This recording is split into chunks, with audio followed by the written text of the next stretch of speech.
olùdíje ọmọ oyè ìdìbò gómìnà lábẹ́ òṣèlú ADC ọ̀túnba Jimi Adebisi Lawal ṣe ìbẹ̀wò sí àwọn orí adé ọrùn ìlẹ̀kẹ̀ ní Ìjẹ̀bú Òde.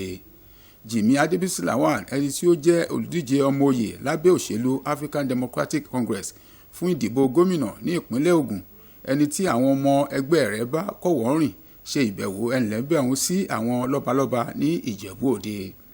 Ìbẹ̀wò yìí wà lára ṣíṣe ìpàdé pẹ̀lú àwọn orí adé àti àwọn ìlú jákèjádò náà ìpínlẹ̀ náà láti fi okun fún ìbárẹ́pọ̀ àti ìgbélárugẹ ètò ìjọba tó kóni mọ́ra.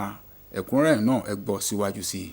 Nígbà tí ó ń bá àwọn tí ó péjọ sọ̀rọ̀, olùdíje fún ipò gómìnà lábẹ́ ẹgbẹ́ àsíá ADC Jimi Adebisi Lawal ṣèlérí láti ṣiṣẹ́ papọ̀ pẹ̀lú àwọn ọba ìbílẹ̀, àwọn aṣáájú àwùjọ àti àwọn alábàáṣiṣẹ́ tó yẹ láti mú ìdàgbàsókè àti ìlọsíwájú wá sí ìpínlẹ̀ Ògùn.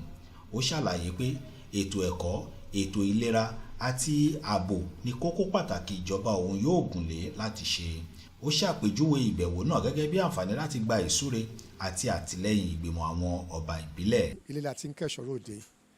Ìgbà tí mo jáde láti Akile Ìjẹ̀bú, ọmọ Ìjẹ̀bú Òde ni mí, bí mo fẹ́ gbéjà ipò gómìnà Ogun State láti kọ́ bá àwọn bàbá mi tó ní Ìjẹ̀bú, Akile Ìjẹ̀bú sọ̀rọ̀ kí n gba àṣẹ lọ́dún wọn, kí n dẹ̀ gba blessing wọn, yẹn la wá ṣe lénìí. Ìgbìmọ̀ àwọn ọba ìbílẹ̀ náà kí àwọn aṣojú àdíje fún àbẹ̀wò wọn, wọ́n sì gbàdúrà fún ọgbọ́n, àlàáfíà àti ìlọsíwájú tó péye fún un.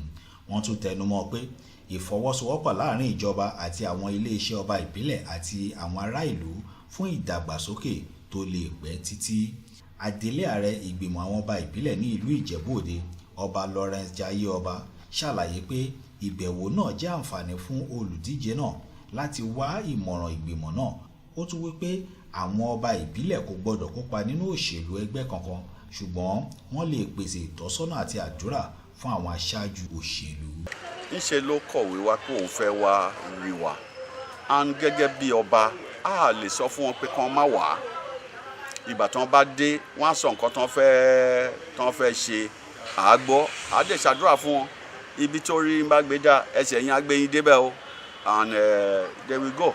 Láti iléeṣẹ́ NTA Ìjẹ̀bú Òde, Ọlágòkè Àfọ̀sẹ́ ló ń jábọ̀ ìròyìn.